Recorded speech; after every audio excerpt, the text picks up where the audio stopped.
Amém. Boa noite, Wake. Tudo bem com vocês? É um privilégio estar aqui. Vamos estudar juntos essa palavra maravilhosa. Vamos compartilhar um pouquinho do que Deus tem falado ao nosso coração. É sempre uma alegria estar aqui, podendo compartilhar dessa palavra que transforma as nossas vidas. Amém? O pastor Carlinhos e a Ju, eles têm trazido nas últimas semanas, vocês com certeza têm percebido, tem trazido essa mensagem focada numa igreja corajosa, uma igreja que entende a sua realidade, a sua realeza. Não em nós mesmos, mas porque Cristo fez uma obra por nós. E essa é a nossa identidade. Nós somos reis e sacerdotes por uma obra dele. Isso é uma virtude nossa coletiva enquanto igreja. A gente ouve muitas vezes aqui, a Ju falou aqui, esse amor de Deus por nós, ele se manifesta de uma forma individual. Quando nós entendemos o sacrifício de Jesus por nós na cruz do Calvário, nós podemos tomar posse disso como algo individual. Caraca, Jesus estava pensando em mim. E é verdade, ele estava pensando em mim. Mas também tem o outro lado, que é a gente olhar para o nosso próximo, para o nosso coletivo. Entender que nós somos a igreja do Senhor. E nós, como igreja do Senhor, fomos comprados pelo preço de sangue. Você olhar para o irmão que está do seu lado e reconhecer alguém por quem Jesus também deu a sua vida. E nós vamos conversar um pouquinho sobre essa necessidade de nós, como igreja do fim dos tempos. Você sabe que a gente está nos encaminhando em passos largos para o fim dos tempos, né? Você sabe disso? Nós fazemos parte dessa igreja do fim. Uma igreja que tem visto guerras se levantando, nação se levantando contra nação, pais se levantando contra filhos, e cada uma das palavras de Jesus tem se cumprido. E nós, como igreja, temos que estar preparados para o retorno dele. Nós aqui nessa terra somos esses embaixadores, o reino de Deus. Nós, como fazendo parte desse reino, nós sabemos que esse reino ainda não é físico, ainda não é manifestado fisicamente aqui na terra. Ele é um reino espiritual. E eu e você, como igreja do Senhor, somos embaixadores desse reino aqui na terra. E nós, como embaixadores, temos essa consciência de que o rei está vindo. O rei está chegando. Estejamos preparados para essa chegada do nosso rei. Estejamos não ansiosos com o lado ruim da palavra ansiosos, né? Mas em tanta expectativa. Jesus, eu quero tanto o Senhor aqui comigo. E para isso a gente vai conversar nessa noite sobre uma das características fundamentais que essa igreja dos últimos tempos precisa ter e praticar. Abra comigo sua Bíblia, por favor, no Evangelho de Lucas, no capítulo 10. Enquanto você abre a sua Bíblia, vira para a pessoa que está do seu lado aí e fala: se prepara, porque a gente vai abrir muito a Bíblia hoje.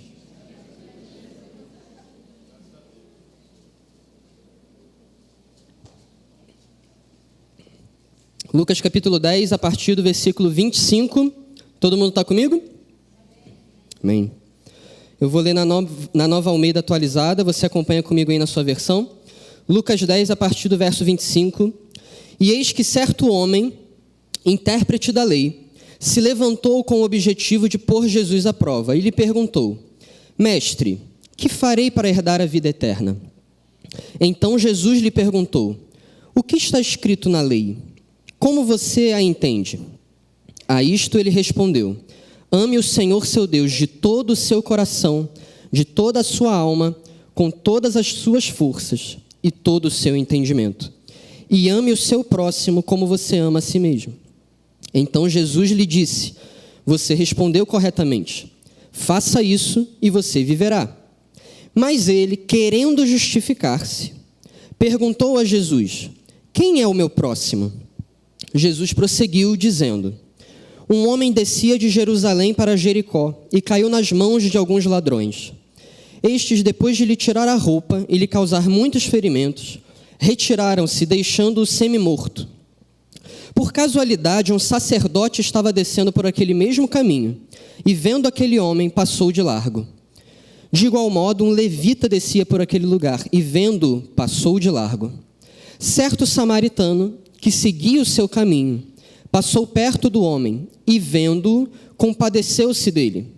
E aproximando-se, fez curativos nos ferimentos dele, aplicando-lhes óleo e vinho. Depois, colocou aquele homem sobre o seu próprio animal, levou-o para uma hospedaria e tratou dele. No dia seguinte, separou 2 denários e os entregou ao hospedeiro, dizendo: cuide desse homem, e se você gastar algo a mais, farei o reembolso quando eu voltar. Então Jesus perguntou: qual desses 3 lhe parece ter sido próximo do homem que caiu nas mãos dos ladrões? O intérprete da lei respondeu: o que usou de misericórdia para com ele. Então Jesus lhe disse: vá e faça o mesmo. Amém? Nesse relato que a gente acabou de ler, o evangelista, Lucas, ele traz um episódio de quando esse intérprete da lei, um homem sábio, um homem instruído na lei do Senhor, coisa rara para aquela época, ele sabia o que ele estava falando, ele conhecia intimamente a lei do Senhor, a lei mosaica, o Antigo Testamento. Ele quis colocar Jesus à prova. Isso é deixado claro no versículo 25. Esse intérprete da lei se levantou com o objetivo de pôr Jesus à prova. Fazer aquela pergunta capciosa, aquela pergunta com pegadinha que cai no seu concurso, misericórdia. E ele questiona o que deveria ser feito para herdar a vida eterna. Jesus, como um bom professor, ele rebate a pergunta e fala: você não é um mestre da lei? Você não é um intérprete da lei? O que a lei diz a esse respeito? Como você a interpreta? E aí, a resposta do intérprete da lei é perfeita. Tanto que o Evangelho de Mateus, no capítulo 22, traz esse mesmo episódio, só que o Mateus descreve como Jesus dando essa resposta. A gente não sabe ao certo como se deu esse episódio, não é uma incoerência bíblica, apenas são diferentes lados de um relato. Fato é que a resposta é exatamente a mesma. O que farei para herdar a vida eterna? A resposta é: ame o Senhor teu Deus de todo o teu coração, com todas as suas forças, com toda a sua alma, com todo o seu entendimento. Que, você vai lembrar, é o primeiro mandamento. Lá quando Moisés desce do Sinai com as tábuas dos 10 mandamentos, o primeiro mandamento é exatamente esse. E o segundo mandamento, um texto lá de Levítico, se eu não me engano também está em Deuteronômio, e ame o seu próximo como você ama a si mesmo. Lá no texto de Mateus 22, Jesus fala que o primeiro mandamento é o maior. Qual que é o maior mandamento? Esse primeiro: amarás o Senhor teu Deus de todo o teu coração, é o maior deles. E aí Jesus fala: o segundo, semelhante a esse, é: ame o teu próximo como a ti mesmo. Tanto é coerente que nesse texto de Lucas 10, no versículo 28, Jesus aprova a resposta do intérprete. Ele fala: muito bem, nota 10. Você respondeu bem. Para você herdar a vida eterna, então, faça isto. Não é isso que diz aí no versículo 28? Faça isto e você viverá. Lá no texto de Mateus 22, que conta essa mesma história, depois você pode fazer essa comparação. No versículo 40, Jesus declara que toda a lei e os profetas dependem desses 2 mandamentos. Você se lembra disso, que Jesus disse isso? Esses 2 mandamentos são o cumprimento. Você cumprindo esses 2 mandamentos, você cumpre toda a lei e os profetas. É claro que a gente tem um problema. Você, como eu, você pode, e provavelmente como esse intérprete da lei também, você pode se deparar com essa instrução de Jesus e falar: mas como assim? Você, como um cristão que já conhece essa palavra, você sabe que a única fonte de vida eterna é crer em Jesus. Mas aqui Jesus está falando: não, se você cumprir esses 2 mandamentos, você vai herdar a vida eterna. O problema é que é impossível cumprir esses 2 mandamentos o tempo todo. Era o problema da velha criatura. E a gente lê lá em Romanos, no capítulo 7, que Paulo descreve muito bem esse conflito. O bem que eu quero fazer, esse eu não faço. O mal que eu não quero, eu vou lá e faço. Por quê? Há uma velha natureza toda hora batendo a nossa porta, perturbando o nosso juízo, querendo ressuscitar. Na força do braço, não dá para cumprir esses mandamentos. Por isso Jesus precisou vir, um homem perfeito, sem pecado, o Cordeiro sem mácula, para pagar o preço pelos nossos pecados. E hoje nós podemos, Ele nos capacita, pela graça, a graça dele nos capacita a cumprir esses mandamentos hoje. Natan, então eu vou cumprir o tempo todo? Claro que não. Você de vez em quando vai errar, porque temos essa carne aqui ainda, fica aqui perturbando o nosso juízo, mas nos momentos que a gente não cumpre, nós temos um advogado junto ao Pai, e essa graça nos dá o perdão, né? O perdão completo. Essa é a diferença. Então Jesus declara, toda a lei e os profetas dependem desses 2 mandamentos, e você vai reparar, o primeiro mandamento, amarás o Senhor teu Deus de todo o teu coração, com toda a tua alma, com todas as tuas forças, com todo o teu entendimento. É um amor vertical ou horizontal? Ele é vertical. Amarás ao Senhor. Vamos botar essa figura. É um amor vertical. O segundo mandamento, por outro lado, amarás o teu próximo como a ti mesmo. É um amor vertical ou horizontal? É um amor horizontal. Jesus está falando, nós precisamos cumprir essas 2 esferas. De que adianta amar ao Senhor, nos dedicar inteiramente ao Senhor, mas falhar no nosso amor horizontal. E essa é a pergunta, tanto que a pergunta depois que o intérprete da lei faz é muito boa, porque ele não questiona em nenhum momento o primeiro mandamento. Não, mas como que eu vou amar a Deus? Não, ele sabia que isso era o correto. Agora, muito provavelmente esse intérprete da lei, assim como eu e você, ele tinha muita dificuldade de amar o seu próximo como a si mesmo o tempo todo. E aí ele vira para Jesus e pergunta, tá, mas Jesus, de quem é o meu próximo, né? E a gente vai chegar lá rapidinho. Esse amor vertical ao Criador e horizontal ao próximo que nós devemos ter não é um tipo qualquer de amor. Não é o amor que o mundo conhece. Não é o amor que você vê na novela das 9. Não é o amor que você vê no seu dorama que você assiste. Não é esse tipo de amor. O amor a que Jesus está se referindo tem uma palavrinha-chave no grego que você deve conhecer. Essa palavra é qual? É ágape. É o amor do tipo de Deus.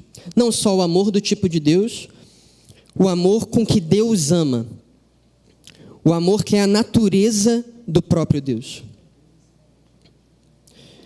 Abra agora comigo lá em 1 João 4, para a gente ver mais um pouquinho da natureza desse amor do nosso Deus.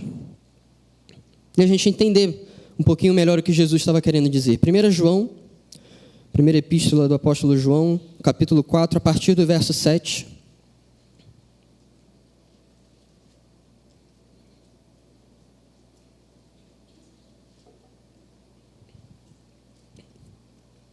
E diz assim, amados, amemo-nos uns aos outros, porque o amor procede de Deus.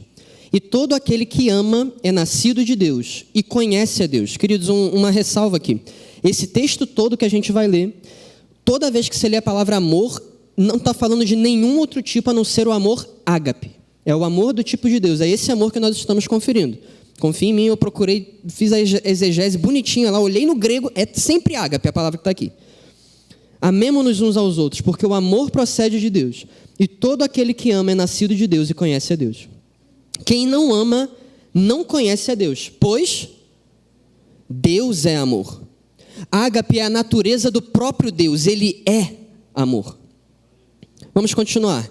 Versículo 9. Nisto se manifestou o amor de Deus em nós, em haver Deus enviado o seu Filho unigênito ao mundo, para vivermos por meio dele. Nisto consiste o amor, não em que nós tenhamos amado a Deus, mas em que Ele nos amou e enviou o seu Filho como propiciação pelos nossos pecados. Amados, se Deus nos amou de tal maneira, nós também devemos o quê? Amar uns aos outros. Nunca ninguém viu a Deus. Se amarmos uns aos outros, Deus permanece em nós e o seu amor é em nós aperfeiçoado. Nisto conhecemos que permanecemos nele e que ele permanece em nós, pelo fato de nos ter dado o seu Espírito. E nós temos visto e damos testemunho de que o Pai enviou o seu Filho como Salvador do mundo. Aquele que confessar que Jesus é o Filho de Deus, Deus permanece nele e ele permanece em Deus. Nós conhecemos o amor e cremos nesse amor que Deus tem por nós. Mais uma vez ele diz, Deus é amor.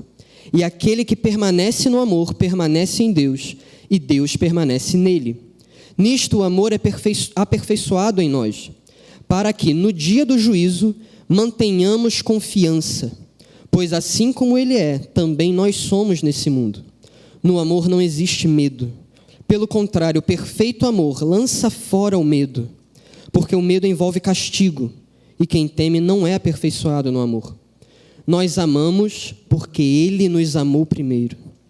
Se alguém disser, amo a Deus, mas odiar o seu irmão, esse é mentiroso. Pois quem não ama o seu irmão a quem vê, não pode amar a Deus a quem não vê. E o mandamento que dele temos é este: quem ama a Deus, que ame também o seu irmão. Repara que há uma ligação muito íntima entre esse amor vertical e o amor horizontal a que Jesus estava se referindo lá no texto de Lucas 10. O apóstolo João aqui deixa isso muito claro. Ninguém pode dizer eu amo a Deus se não demonstrar esse amor para com seu irmão. O nosso Deus é invisível, nós não vemos. É claro que nós cremos no efeito dele, nós cremos na existência de que Ele é um Deus que nos abençoa, que nos ama. Nós cremos nesse Deus que é real, invisível, mas real. Nós cremos nesse Deus. Mas se nós dissermos que amamos a um Deus que a gente não vê, que a gente não pode ali demonstrar fisicamente, que não é algo físico, demonstrável, mas a pessoa que está na nossa frente, o nosso irmão, o nosso próximo, nós não conseguimos amar, o apóstolo João está falando, essa pessoa é mentirosa. Ela pensa que ama a Deus, mas na verdade não é a Deus que ela ama. Ela ama outra coisa. Afinal, Deus é amor. O apóstolo João, só nesse trecho que a gente leu, ele declara isso 2 vezes. Deus é ágape. Ágape é a natureza do próprio Deus. E se você é um cristão, se você aceitou a Cristo Jesus como seu único Senhor e entregou a sua vida para Ele, nós recebemos da natureza do próprio Deus, amém? Nós sabemos disso. Primeira aulinha de realidades da nova criatura da Atos. Se você ainda não fez, fica aí o convite. Ano que vem abre novas vagas. Nós temos a natureza do próprio Deus quando nós o recebemos como Senhor e Salvador na nossa vida. O amor ágape hoje mora em nós. E nós precisamos transbordar desse amor para o nosso próximo. Essa é a demonstração do nosso amor a Deus. A característica fundamental que nós precisamos ter no final dos tempos, e que é o título dessa nossa mensagem hoje, é: nós precisamos ser uma igreja que ama. Nós precisamos ser uma igreja que ama. Sim, nós precisamos amar a Deus com tudo que somos, mas também precisamos amar ao próximo com esse amor ágape do tipo de Deus. Nisso consiste toda a nossa vida. Voltando lá no nosso texto base, de Lucas, no capítulo 10, Jesus explica que, segundo a lei, é a prática desse amor, do amar a Deus e amar ao próximo, que seria o suficiente para herdar a vida eterna. Isso está lá no verso 28. Jesus diz para aquele homem: você respondeu corretamente, faça isto e você viverá. Muitas das vezes a gente repara que no mundo, o amor que o mundo conhece e entende é um amor que olha para si. Como eu posso me sentir, o que o outro pode fazer por mim. O amor é muito visto como algo para mim e um sentimento mesmo. E o que Jesus está falando aqui é: faça isto. O amor é uma ação, é uma atitude, ele é demonstrado por meio dessa ação. Faça isto e você viverá. E aqui a gente vai voltar naquela pergunta do intérprete da lei, né? Porque era uma tentativa clara de autojustificação. E quantas vezes eu e você também não fazemos o mesmo? Da gente olhar assim para o nosso próximo, que a gente sabe, e falar assim: mas será que ele merece, assim, que eu demonstre o amor do tipo de Deus para ele? Olha o que ele faz. Olha como ele me trata. Olha como ele trata tal pessoa. Olha naquilo que ele acredita. Olha o político que ele defende. Olha como ele trata a outra pessoa. Ele não merece esse amor, né? E nós, querendo nos justificar, muitas vezes fazemos essa pergunta para Deus. Deus, mas essa criatura aí que o Senhor fez, é um próximo? Quem é o meu próximo?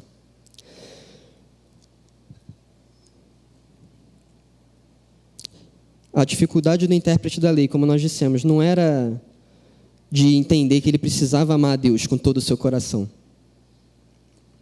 Era de entender que nenhum de nós é digno do amor de Deus.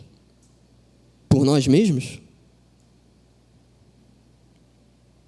E aí entra aquilo também que Jesus falou. A gente é muito rápido em querer tirar o cisco do olho do nosso irmão, mas não identifica a trave que está no nosso. A tentativa do intérprete da lei em se justificar é muitas vezes o que também tentamos fazer como desculpa para não exercermos esse tipo de amor para com todos. Isso muitas vezes é inconsciente mesmo. A gente não para e pensa, isso não é algo que vem exatamente com essa frase na nossa cabeça. Mas lá no fundinho, no inconsciente, você olha assim para aquele cretino, para aquela criatura, e você fala, como que pode, né? Como que pode Deus amar essa pessoa? E nós nos esquecemos que um dia nós fomos os próximos, que fomos os alvos do amor de Deus, mesmo sem merecermos. Quero te convidar nesse momento, porque esse momento que o intérprete da lei faz como nós, e ele pergunta para Jesus, quem é o meu próximo? Jesus responde com uma parábola, com uma história. As parábolas eram histórias que Jesus usava como alegorias, como ilustrações para exemplificar muito bem um conceito, um princípio bíblico. E eu quero analisar com você com carinho essa história do bom samaritano, que acredito que muitos de vocês já conheciam. E a gente vai enxergar essa história. Aqui eu quero chamar esse cuidado para você, tá bom? Porque o que a gente vai fazer aqui não é tirar a doutrina dessa ilustração, dessa alegoria que eu vou fazer a partir desse texto, dessa história. Mas nós vamos enxergar a doutrina bíblica como um todo, toda a doutrina bíblica que tem na Bíblia inteira, e nós vamos aplicar e enxergar como certas simbologias que Jesus pode ter colocado nesse texto. Essa parábola do bom samaritano é uma excelente alegoria que ilustra a doutrina explícita da Bíblia, a doutrina inteira, dentro da nossa cosmovisão cristã. Quem é que sabe o que é cosmovisão cristã? Nossa, Natan, muito chato. Quem aqui teve aula na Atos comigo esse ano? Então você tem que saber, porque eu dei essa aula tanto no primeiro ano como no segundo. Cosmovisão cristã fala sobre o princípio, o conjunto de crenças que nós temos enquanto cristãos. O conjunto de bases e pilares que nós acreditamos, que sustentam toda a nossa fé. Dentro do estudo da palavra de Deus, da teologia, a gente coloca 4 grandes pilares dessa cosmovisão cristã. E a galera da Atos aqui, uma provinha rápida, tá bom? A gente vai montar uma linha do tempo aqui, de toda a nossa história bíblica, e a gente vai encaixar os nossos 4 pilares. Está aqui o início da nossa linha do tempo, lá vai estar o final. Perfeito? Todo mundo enxergando? Qual que é o primeiro pilar, o primeiro grande evento que nós cremos e ninguém tira de nós? O primeiro pilar da nossa fé cristã é qual? Não ouvi direito, não. Ninguém lembra, né? É a criação. Nós cremos num Deus criador. O nosso Deus é o criador dos céus e da terra. Ele nos criou, ele criou tudo que existe, ele é o Deus soberano. O segundo pilar, um pouquinho para cá, não fomos muito não, da nossa história com Deus, alguém lembra? É a queda do homem. O homem foi criado de um jeito, foi criado com um propósito. De repente, Adão e Eva foram lá e pisaram na bola. Existiu a queda do homem. Não foi planejada por Deus. Deus já sabia na sua presciência. Mas o homem caiu. E a sua natureza foi contaminada. Foi morta. E aí teve todo um trajeto que a gente teve que percorrer. Até chegar um momento de Deus resolver esse problema. Qual que é o nosso terceiro pilar do Cosmovisão? A redenção. Jesus Cristo veio como homem, 100% Deus, e resolveu o nosso problema. Ele era o Cordeiro perfeito, que tira o pecado do mundo, e ele tirou o nosso pecado. O sangue dele nos lavou, nos redimiu e removeu por inteiro todo o nosso pecado, toda a nossa dívida, encravando na cruz do Calvário. Nós temos essa redenção. A palavra redenção significa liberdade. Nós tínhamos um escrito de dívida, nós éramos escravos por essa dívida, e a palavra redenção significa que a nossa dívida foi paga. Nós temos uma carta de alforria assinada pelo próprio Jesus. E nós estamos aqui, nesse meio do caminho, rumando na direção do nosso quarto e último pilar, aguardando ansiosamente esse quarto e último pilar, que é qual? A consumação. O momento em que o nosso Rei da Glória vai voltar para buscar a sua igreja, para encerrar todas as coisas, para estabelecer de vez o seu reino aqui nessa terra. Em novos céus e nova terra, melhor dizendo. Esses são os nossos pilares. E é muito interessante. Por que eu estou falando isso? Nossa, Natan é doido. Essa parábola de Jesus vai apontar um pouquinho para cada momento dessa história. Vamos acompanhar junto? Jesus inicia a parábola dizendo: um homem descia de Jerusalém para Jericó e caiu nas mãos de alguns ladrões. Esses ladrões roubaram tudo que ele possuía, né? E o deixaram semi-morto à beira do caminho. É muito interessante que esse homem da história estava descendo por um caminho que começava em Jerusalém, e Jerusalém, no texto bíblico, é muito identificado como um lugar de bênção, um lugar de promessa. Jerusalém foi o lugar em que o nosso Cristo foi crucificado e ressuscitou. Jerusalém é a cidade do rei, é uma cidade de bênção. Tanto que até hoje há disputas militares enfim, das mais diversas por Jerusalém. Jerusalém é considerado um lugar de bênção. E ele estava descendo desse lugar de bênção para Jericó. Jericó, na Bíblia, é um lugar de maldição. O povo judeu, o povo israelita, quando chegou para conquistar Jericó, você lembra bem, eles deram aquelas 7 voltas lá nas muralhas de Jericó, deram o berro, e aí as muralhas caíram, eles invadiram a cidade, conquistaram a cidade. E naquele momento Deus orientou a Josué e ele proclamou uma maldição. Jericó estava amaldiçoada. Ninguém deveria reedificar Jericó, sob pena de que o seu primogênito e o próximo filho iriam morrer por isso. E aí, lá nos tempos do rei Acabe, de Israel, maravilhoso esse rei, né? Fez tudo direitinho. Lá nos tempos desse rei que fez tudo errado, um homem resolveu reedificar Jericó, e reedificou. Tanto que no texto, na parábola de Jesus, um homem estava indo na direção de Jericó. Esse homem reedificou Jericó e a maldição se cumpriu. O homem perdeu os 2 primeiros filhos. Jericó é, alegoricamente, um lugar de maldição. Então, perceba, Jesus está falando sobre um homem que estava numa rota de declínio, de um lugar de bênção na direção de um lugar de maldição. No meio desse caminho, ele foi assaltado por ladrões, espancado por esses ladrões e deixado semi-morto, numa condição em que ele não conseguia levantar por si mesmo, mas ele poderia ser ajudado por alguém. Esse homem éramos eu e você. É a natureza, está falando do momento da queda. Nós habitávamos num lugar de bênção. O Éden era a promessa e era a herança de Deus para nós, enquanto humanidade. Mas nós escolhemos seguir para um caminho de maldição. E eu falo nós porque eu e você comemos do fruto. A gente muitas vezes olha para Adão e Eva e fala: quando eu chegar no céu eu vou dar um cascudo em Adão. Mas o texto de Romanos diz que eu e você estávamos em Adão e pecamos em Adão. E é por isso que eu e você podemos estar em Cristo e ressuscitar com Ele. Graças a Deus por isso. Adão era o nosso representante, ele era o nosso cabeça de raça.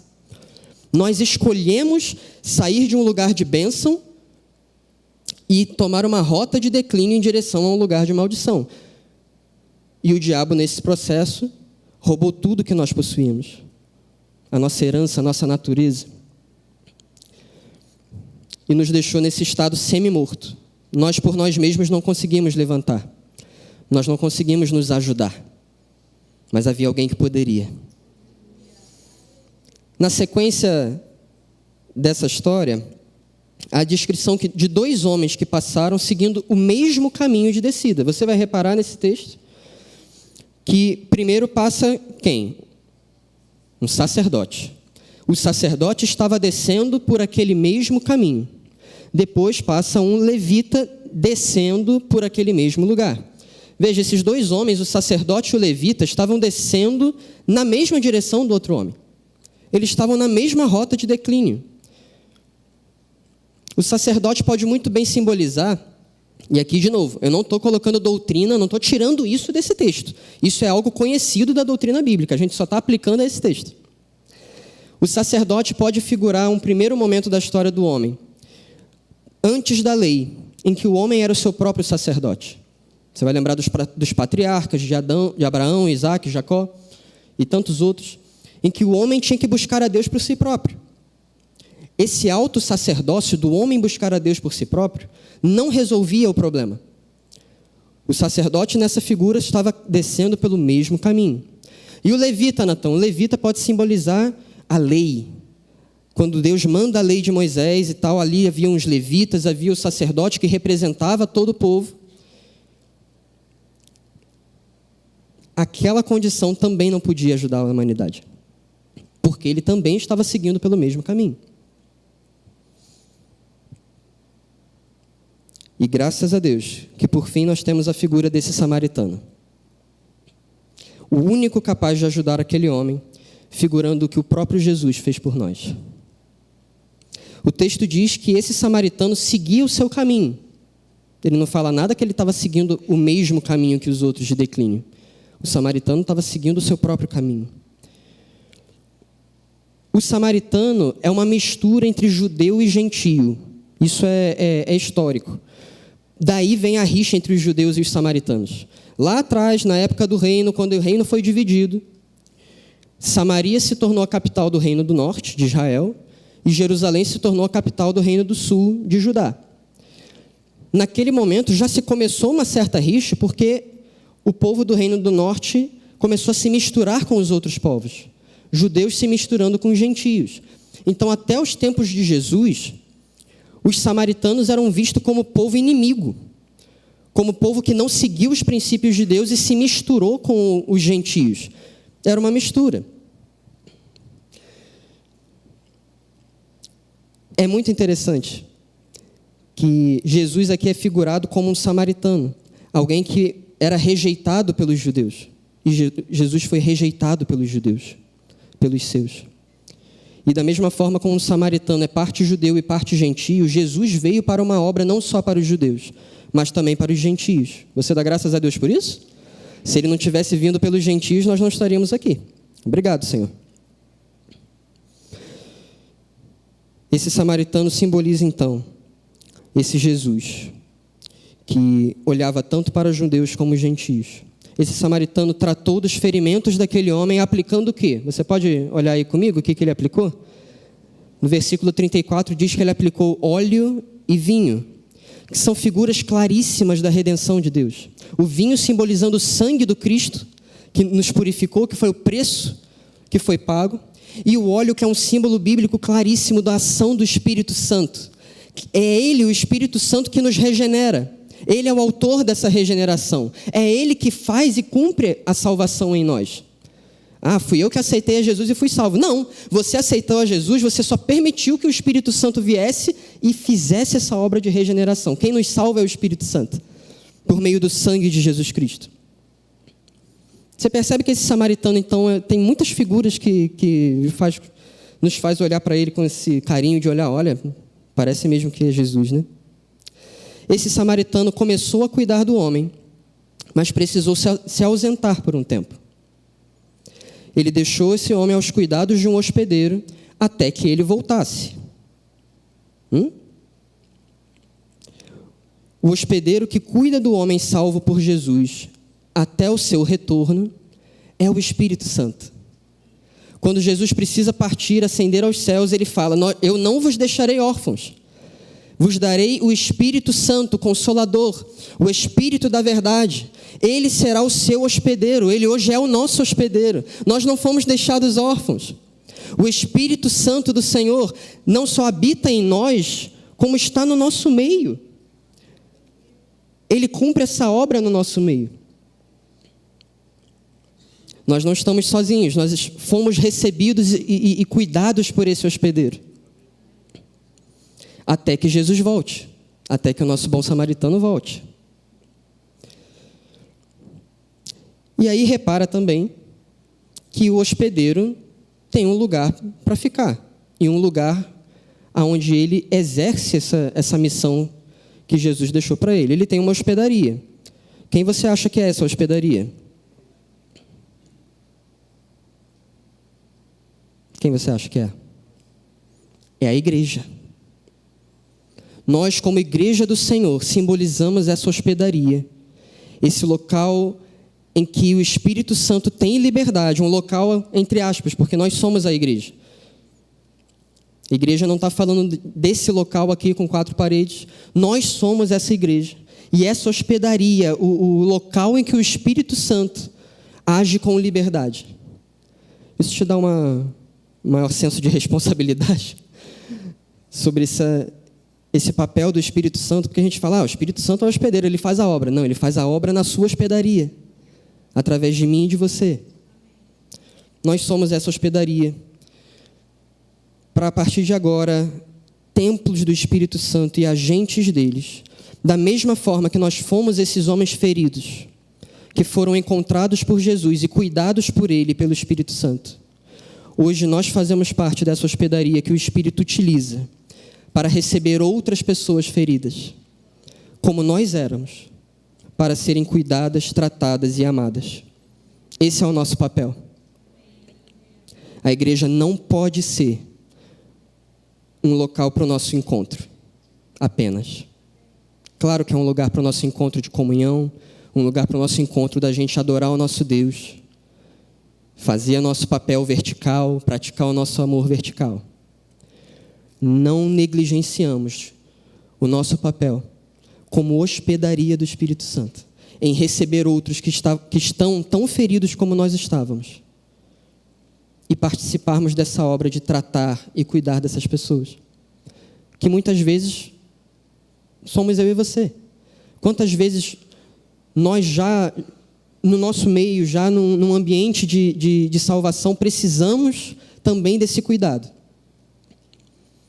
É por isso, queridos, que eu tomo muito cuidado quando eu vou falar de adoração ou de alguma coisa assim, porque a nossa adoração, claro, ela é vertical. Nós precisamos adorar muito ao nosso Deus.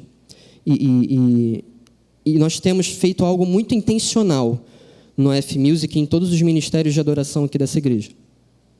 De cantarmos canções que falem dEle, que exaltem o nome dEle, porque Ele é a nossa solução.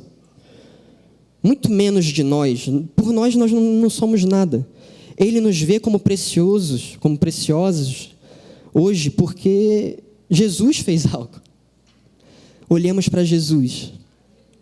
E nesse olhar para Jesus, queridos, eu preciso te falar, a nossa adoração não pode ser só vertical. Quando olhamos para Ele, nós também olhamos para o nosso próximo e enxergamos alguém que também é alvo do amor de Jesus, que também é alvo do cuidado dele, alguém com quem eu devo me preocupar. A gente vai chegar lá melhor. Então, nós somos essa hospedaria. Vira para quem está do seu lado e fala, você é a hospedaria do Espírito Santo.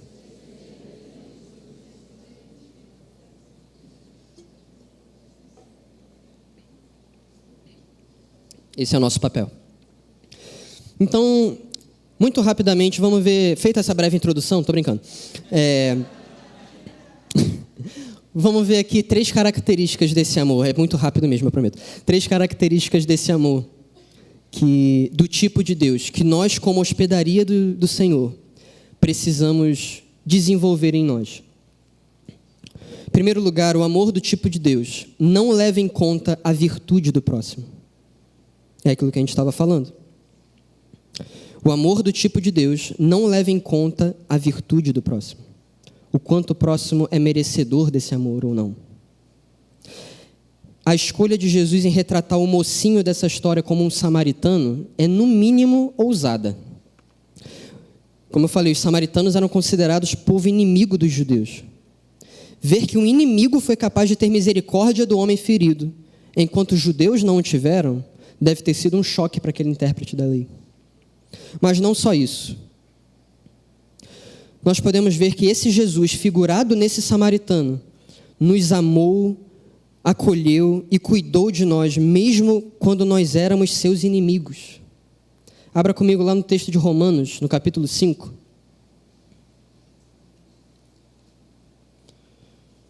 Versículos 7 a 10. Romanos capítulo 5, a partir do verso 7, diz assim: dificilmente alguém morreria por um justo, embora por uma pessoa boa, alguém talvez tenha coragem para morrer. Mas Deus prova o seu próprio amor para conosco, pelo fato de Cristo ter morrido por nós, quando ainda éramos pecadores. Logo, muito mais agora, sendo justificados pelo seu sangue, seremos por ele salvos da ira.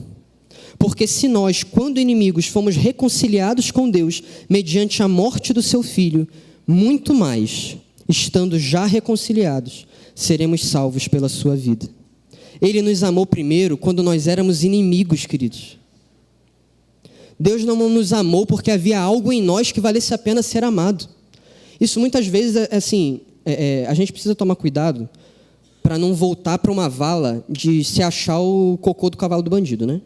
De olhar assim e falar, nossa, eu não valho nada mesmo, e tal. Não é exatamente isso que Jesus está falando. Que o apóstolo Paulo está falando aqui nesse texto, não é isso. Mas nós não podemos, por algum momento sequer, pensar que pelo fato de nós termos sido justificados pelo Santo, pelo Rei dos Reis, ele fez isso porque ele viu algo de bom em nós. Não havia nada de bom em nós, na nossa humanidade. Mas ele olhou para nós, pecadores, naquela época, inimigos de Deus, alvos da ira de Deus, filhos do diabo. E Deus olhou assim e falou, eu vou entregar o meu filho para morrer por essa galera. É puramente uma obra pela graça de Deus. Hoje eu e você podemos olhar para a nossa vida e falar, é constrangedor, queridos. É constrangedor olhar para nós mesmos e pensar, cara, Deus me vê como alguém precioso, como alguém... E eu não fiz nada por isso. E realmente nós não fizemos. Toda vez que a gente para pensar, poxa, mas pelo menos eu não sou fulano de tal, pelo menos eu não sou um Fernandinho Beiramar da vida, né?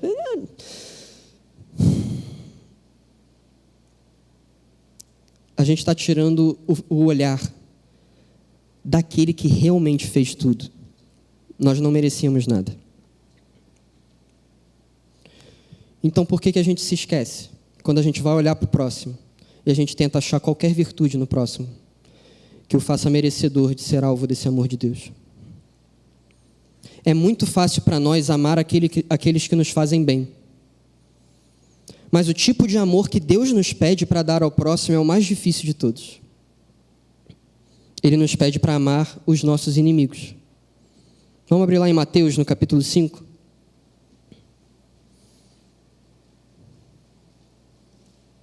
É um texto difícil da gente ler. Mas, assim, Jesus disse, e é verdade, a gente precisa aplicar. Mateus capítulo 5, Sermão do Monte, lá no versículo 43. Diz assim, vocês ouviram o que foi dito, ame o seu próximo e odeie o seu inimigo. Eu, porém, lhes digo, amem os seus inimigos e orem pelos que perseguem vocês, para demonstrarem que são filhos do Pai de vocês que está nos céus. Porque Ele faz o seu sol nascer sobre maus e bons, e vir chuvas sobre justos e injustos. Olha o que diz o versículo 46. Porque se vocês amam aqueles que os amam, que recompensa terão? Os publicanos também não fazem o mesmo? E se saudarem somente os seus irmãos, o que é que estão fazendo demais? Os gentios também não fazem o mesmo? Portanto, sejam perfeitos, como é perfeito o Pai de vocês que está no céu. Não importa, queridos, a forma como nós somos tratados pelo nosso próximo. Nós devemos amá-lo com a mesma intensidade com que nós fomos amados por Cristo. Aquele que... Isso é algo que o John Bevere traz no livro A Isca de Satanás, é maravilhoso.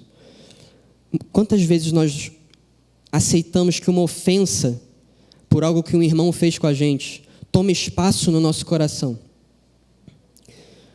Ofensas, assim, às vezes muito maiores, às vezes muito pequenas.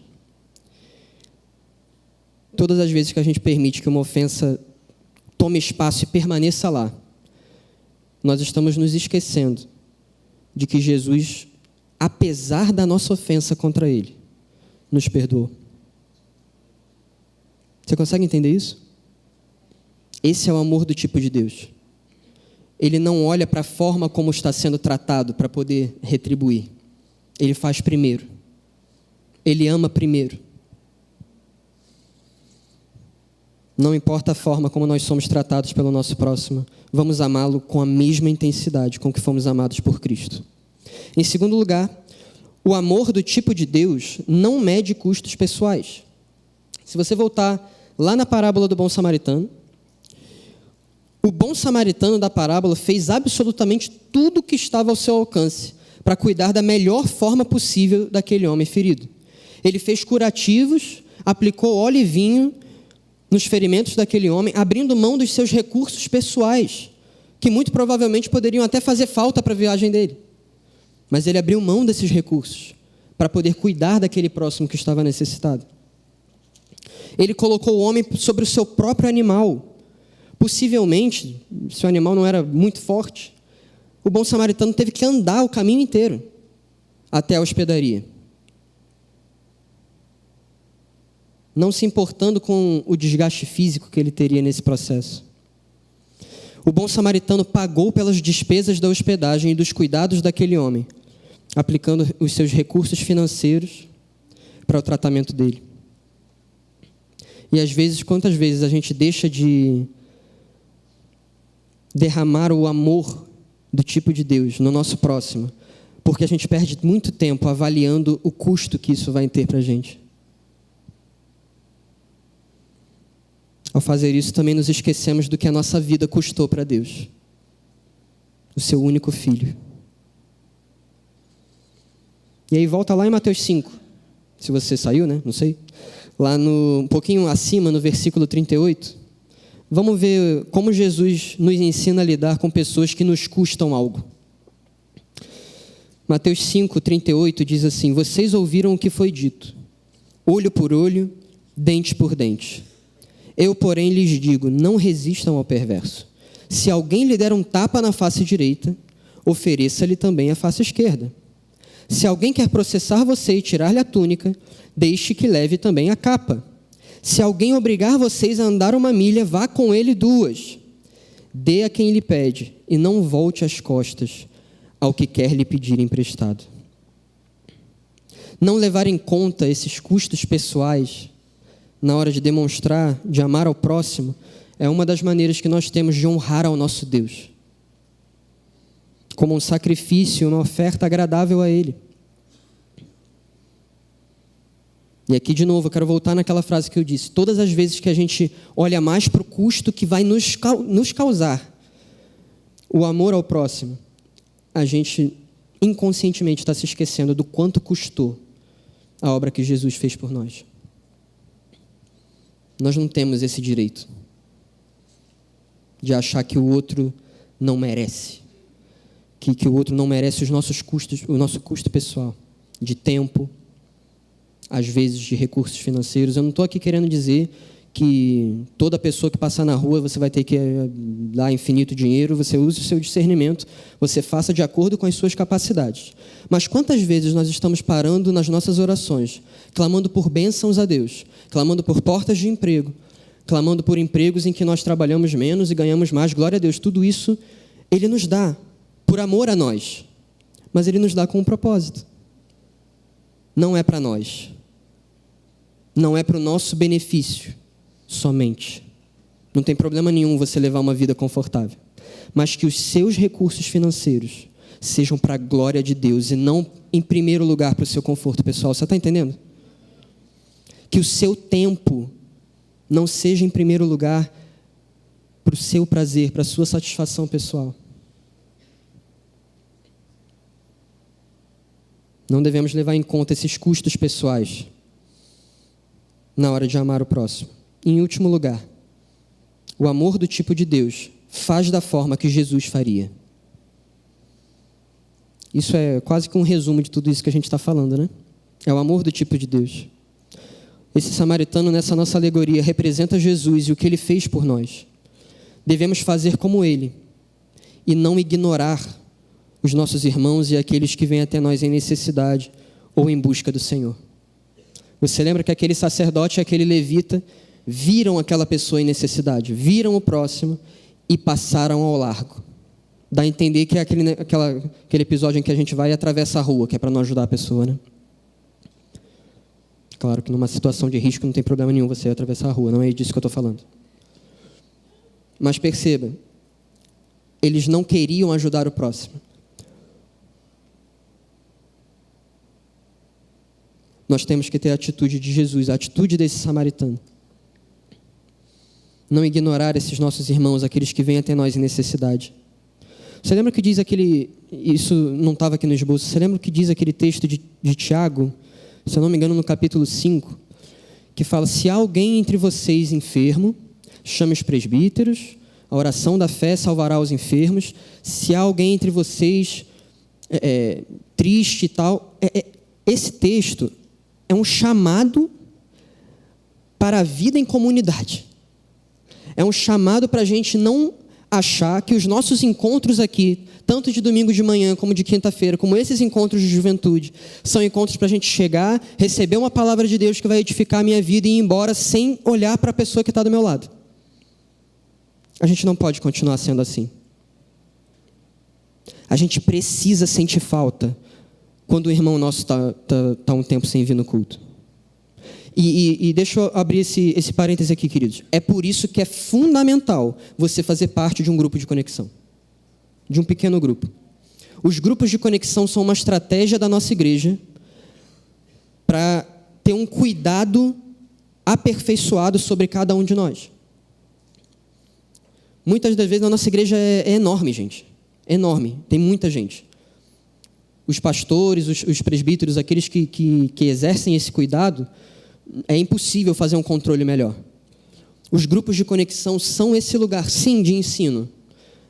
Mas, queridos, a nossa igreja já tem ensino demais. O papel principal do grupo de conexão é comunhão e cuidado. É para isso que serve. Você, no seu grupo de conexão, precisa olhar para o outro, precisa olhar para a pessoa do seu grupo e sentir falta em nome de Jesus.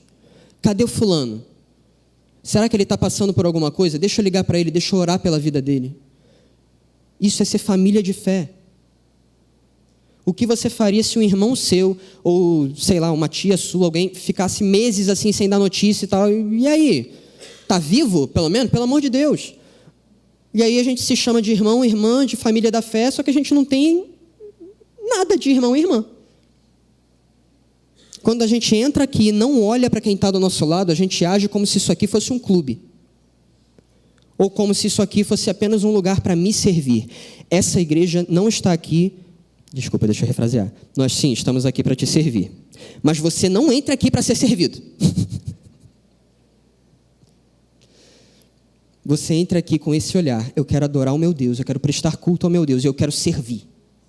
Eu quero ser bênção na vida do meu irmão, da minha irmã. Eu quero dar uma palavra de Deus, eu quero dar uma palavra de edificação para a vida dele. Esse é o nosso papel, queridos. Essa é a nossa missão.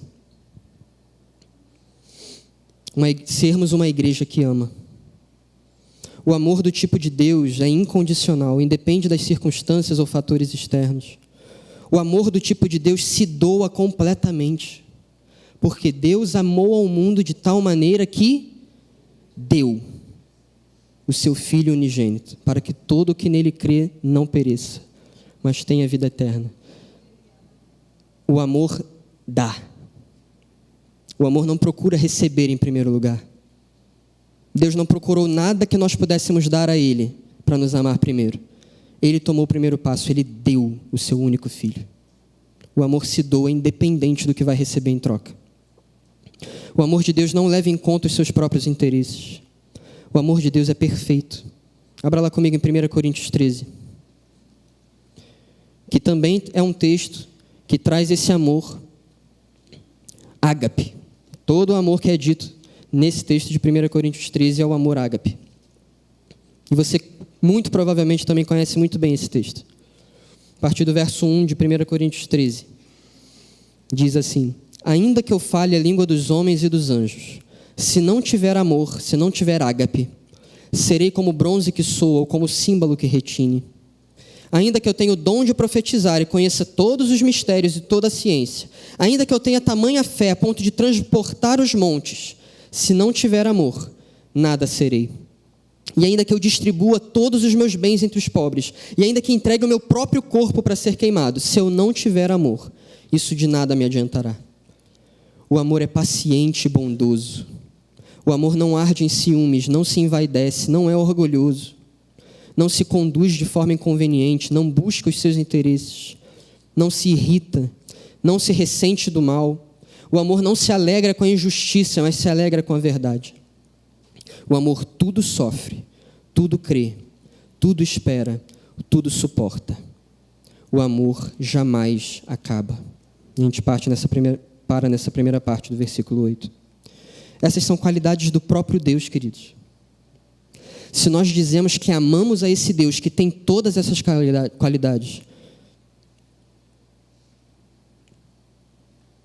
se nós temos esse Deus em nós que tem todas essas qualidades, nós temos a capacidade de amar dessa forma como Ele ama. Amar ao próximo não significa amar da nossa maneira, ou da melhor forma que a gente puder. Significa amar sendo Deus para o outro. O amor é a resposta da igreja ao clamor do mundo por Deus.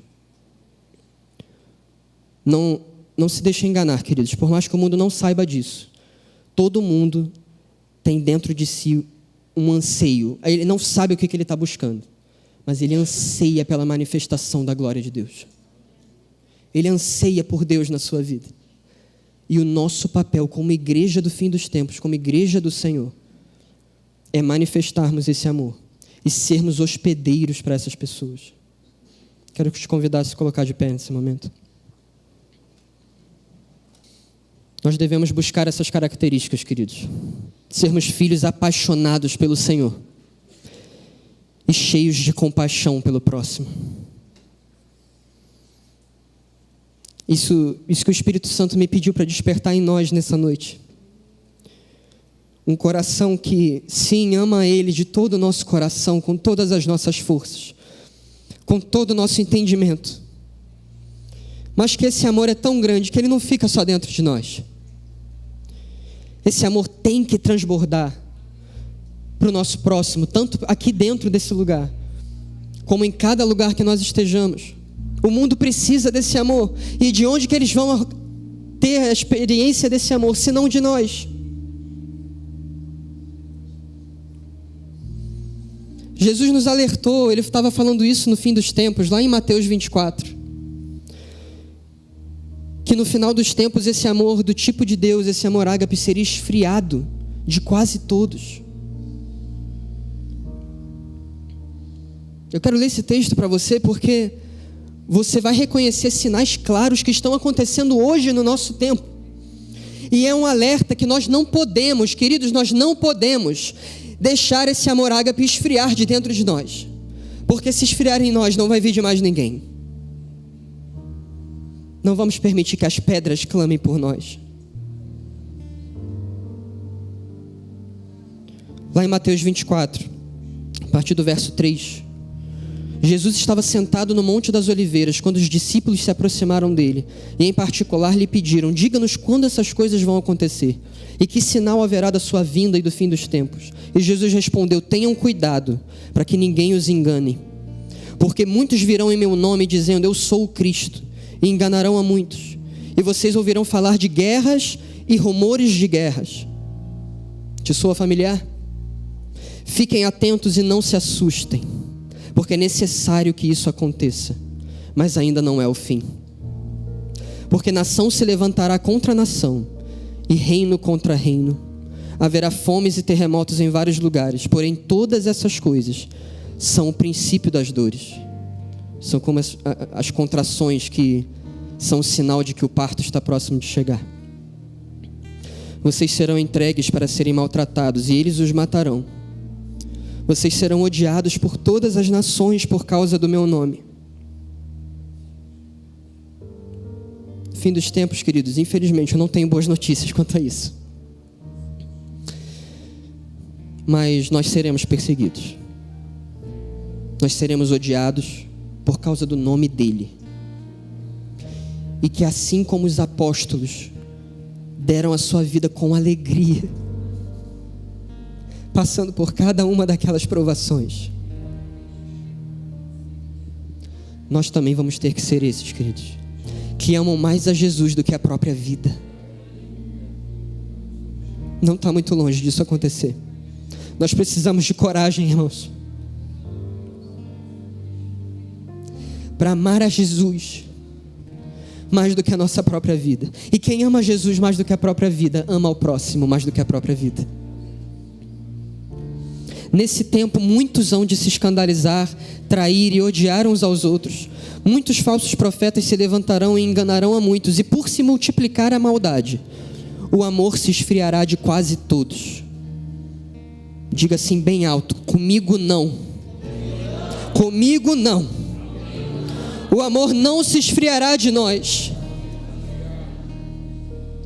Aquele, porém, que ficar firme até o fim, esse será salvo. E será pregado este evangelho do reino por todo o mundo, para testemunho a todas as nações, e então virá o fim.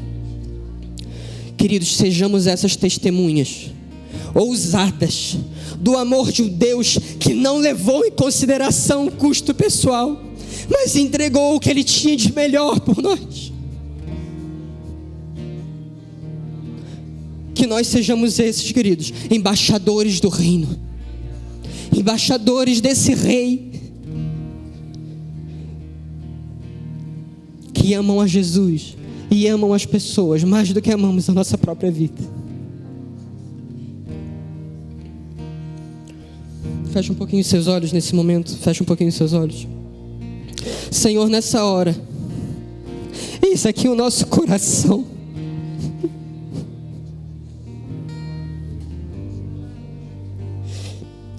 Essa palavra nos confronta nessa noite, Senhor.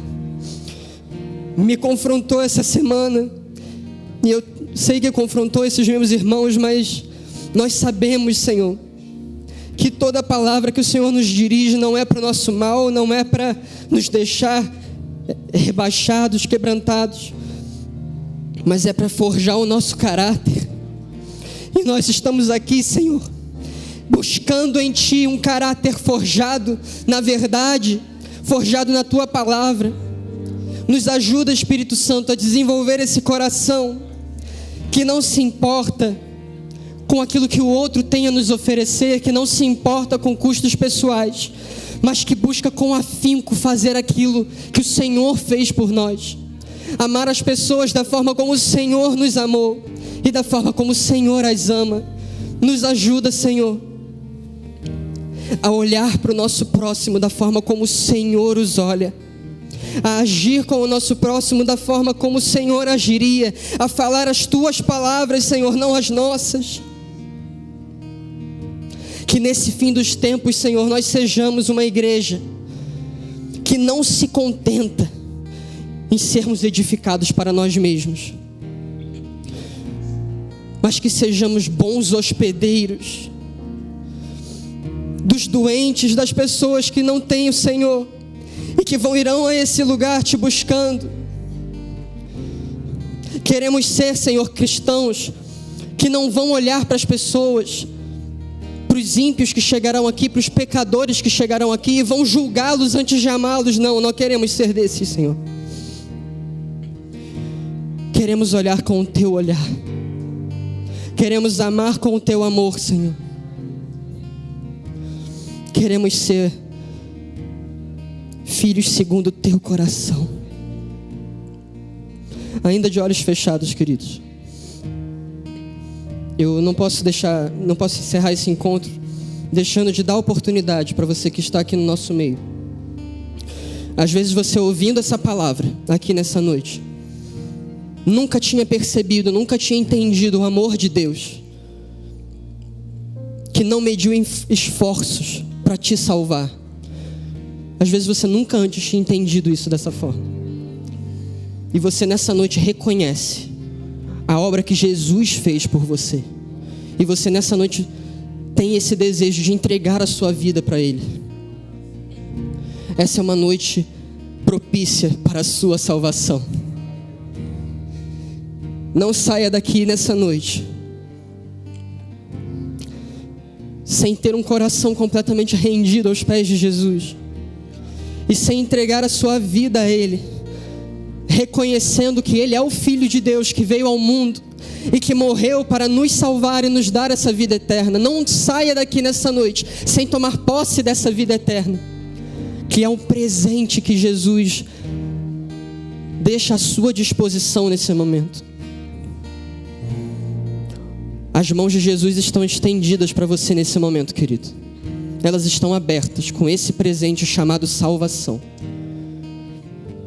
E eu quero perguntar se existe alguém aqui no nosso meio que deseja receber esse presente da salvação de Jesus, da vida eterna de Jesus, e entregar a sua vida para Ele nessa noite. Eu quero que você levante sua mão bem alto. Nós não vamos te julgar, nós não vamos fazer nenhum tipo de julgamento a você. Nós vamos celebrar contigo, porque um dia nós fomos esses que reconhecemos essa obra e recebemos a esse Jesus conosco. Mais alguém quer entregar sua vida para Jesus nesse momento? Essa é a sua oportunidade, querido. Vamos orar por aqueles que levantaram as mãos. Quero que toda a igreja ore junto conosco. Senhor Jesus, eu reconheço nessa noite que o Senhor é o Filho de Deus, que o Senhor veio a esse mundo e pagou o preço pelos meus pecados. Nessa noite, eu quero entregar a minha vida a Ti. Eu quero que o Senhor seja o Senhor da minha vida. Cancela o meu passado. Perdoa todos os meus erros. E nessa noite, eu recebo a vida eterna que há em Ti. Em nome de Jesus. Amém. Amém. Se você fez essa oração pela primeira vez, pode aplaudir ao Senhor nessa noite.